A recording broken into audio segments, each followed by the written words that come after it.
Okay, guys. Message for you. Okay, message sa mga Capricorn ito, guys. Okay. January 29, 2026 sa mga Capricorn ito. Titingnan natin ang message for you today at para to sa lahat ng Capricorn. Kung para to sa inyo, guys, kumuha kayo ng kahit konting pasyento at i-apply nyo sa inyong sarili kung gusto nyo lang, guys. Okay, Capricorn. Tingnan natin ang message sa inyong mahalaga today. January 29, 2026. At mahalaga ito. Okay. Dictosify. Kailangan yung mag-cleansing, guys. Something. May nai-involve din ba sa inyong Taurus?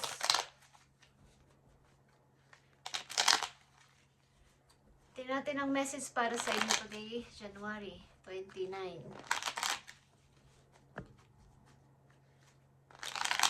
Sa mga Capricorn. At kung meron kayong kilalang Aquarius sa inyong chart is happy birthday, guys. Okay? Capricorn, I need 4 messages dito. Nakapaloob dito sa una nyong mensahe sa ibabaw. Sa taas. Okay. Tingnan natin, Capricorn.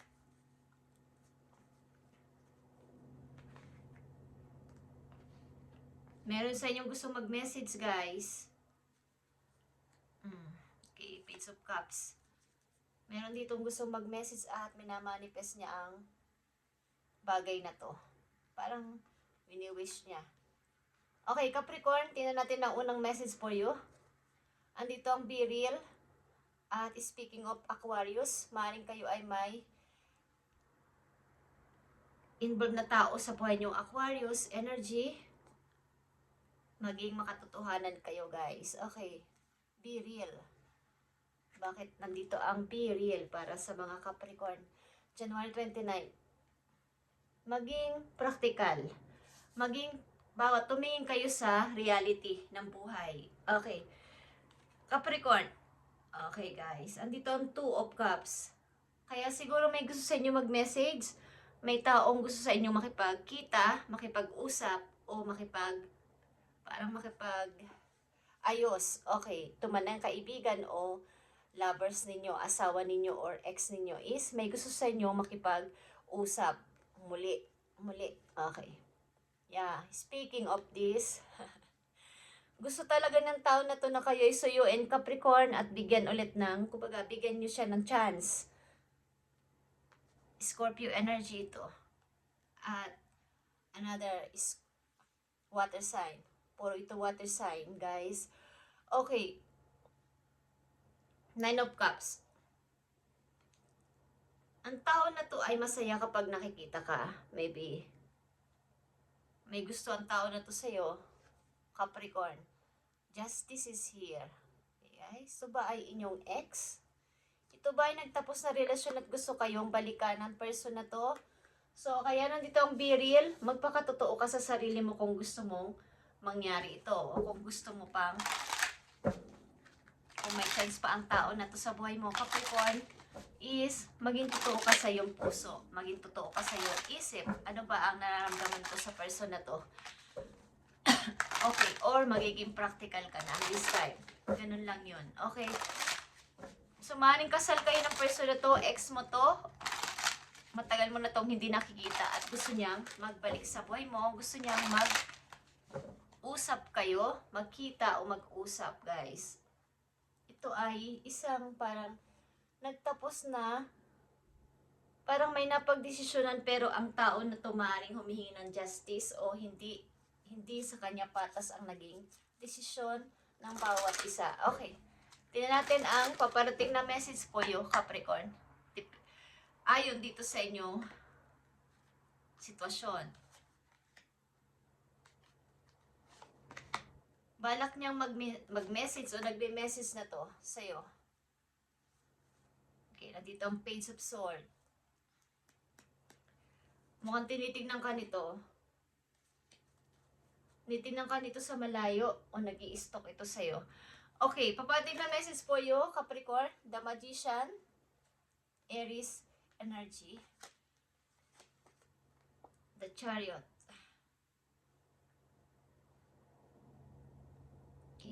May mga bagay ka rin gusto sa buhay gawin, mga pagbabagong gusto mong gawin, pero andito pa rin yung pag-iisip-isip o pagtitimbang-timbang sa sitwasyon mo, sa inyong kalagayan, sa inyong trabaho, sa inyong pamilya. Nandito yung pag-iisip-isip, pero meron kang balak o meron kang plano. Maaaring ito ay pagbabago. Okay? Pagbabago man ng paglilipat, pagpapalit ng trabaho, may gusto kang itry. Yeah. Pagbabago, the Fool is here. Malakas itong Scorpio and Aries sa yung chart. Capricorn, maaring may involved na ganitong energy sa buhay mo. Maaring nakaka-apekto ito sa iyo, ang energy na to sa iyong pang-araw-araw na routine. Okay, gusto mo ng bago sa buhay mo? Yeah. Another page, Page of Pentacles. Want mo ng bagong trabaho maybe, o gusto mong maglipat ng trabaho, Capricorn. Mukhang naghahanap ka ng trabaho na bago, nagtitingin-tingin.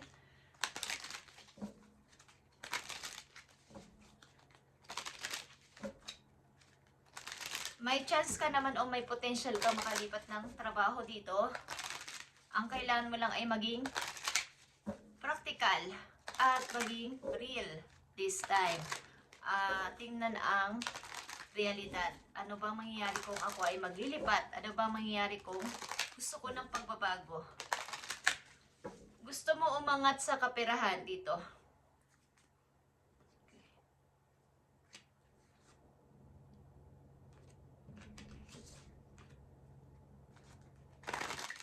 Tingnan natin tong career mo, sapagkat sa inyong susunod na mga message ay about sa trabaho ang inyong iniisip, Capricorn.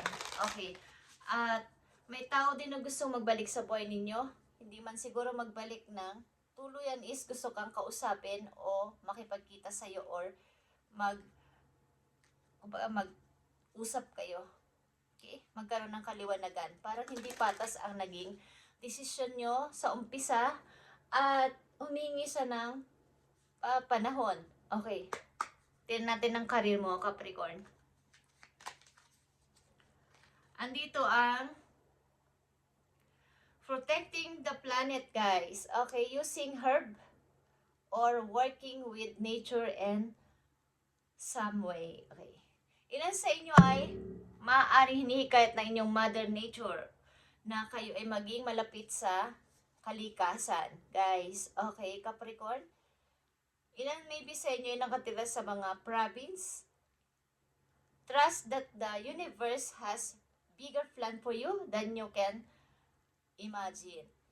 Bukod sa inyong ini-imagine o iniisip na mga bagay na gawin sa kasalukuyan ninyo papunta sa future, ay si universe ay may balak o may plano na mas malaking plano ito para sa inyo na gawin niya. Bukod sa inyong ini-imagine na mangyayari. Okay? So, kayo ay hinihikayat na maging malapit sa kalikasan. Okay. Maaari din na kayo ay nadidealing sa earth sign, katulad ninyo, Capricorn, Virgo, Taurus. Okay. Kaya nandito ang, sabi ko sa inyo, ang Dectosify is maaaring hinihikayat kayong maging malapit sa kalikasan para magkaroon kayo ng peace of mind at pag-cleansing na din. Okay, pagpunta-punta nyo sa labas, sa outdoor, pagpupunta kayo sa labas is mamasyal kayo sa may mga maraming puno, maraming mga bulaklak, grass, at saka sa mga tubig. Okay. Sa dagat o sa mga ilog, guys, is makakasumpong kayo ng kapahingahan ng isip at pag-cleansing na rin sa sarili. And spend time in nature to heal. Okay. Soothe your mind and regroup. Okay, guys. Hindi ko alam kung ilan sa inyo ay nasa retirado na. Okay, guys. At hinihikayat kayo na maging malapit kayo sa kalikasan. Okay. Makakasumpong kayo ng kapahingahan ng isip at kapayapaan sa nature. Ang ilan sa inyo dito ay may minamanifest sa sarili na makalipat ng bagong trabaho, bagong pagkakakitaan.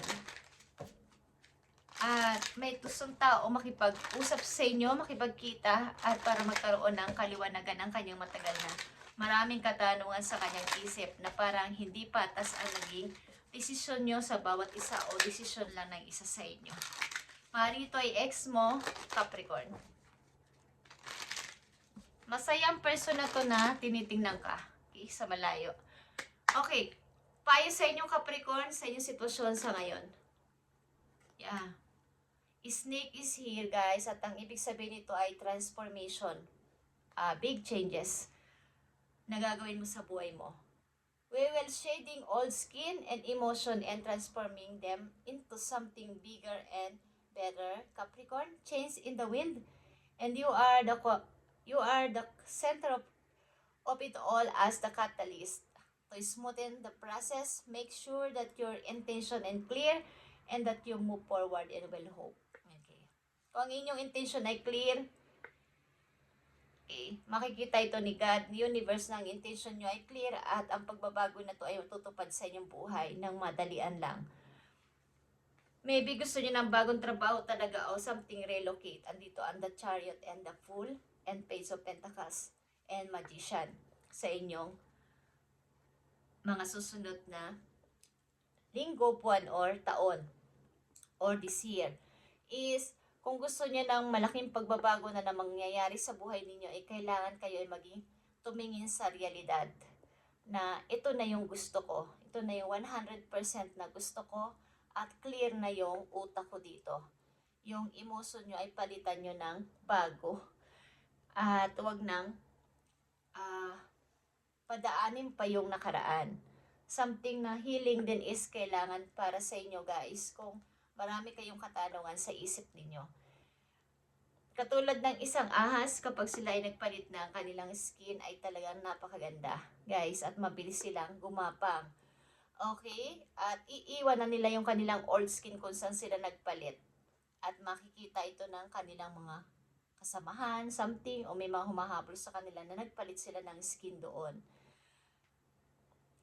At alam na nila kung pag nagpalit ng skin ng isang ahas, okay, napakabilis na nitong gumapang or masigla na ulit. Okay, katulad ninyo is kailangan nyo magpalit ng inyong old skin, mag-transform, at ito ay something bigger and better na mangyayari sa inyo, na sinasabi din sa inyo na kayo ay maging malapit din sa nature, at tutulungan kayo ni universe sa kanya. Kumbaga may big plan siya para sa inyo. Higit pa sa inyong ini-imagine na ito yung gusto ko, pero mas higit pa doon ang plano ni universe para sa inyo, Capricorn. Okay. At silipin natin ang inyong pag-ibig.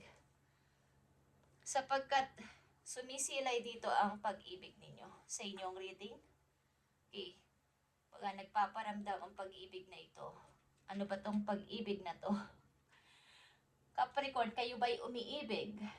At maybe ito ay galing sa nakaraan, galing sa inyong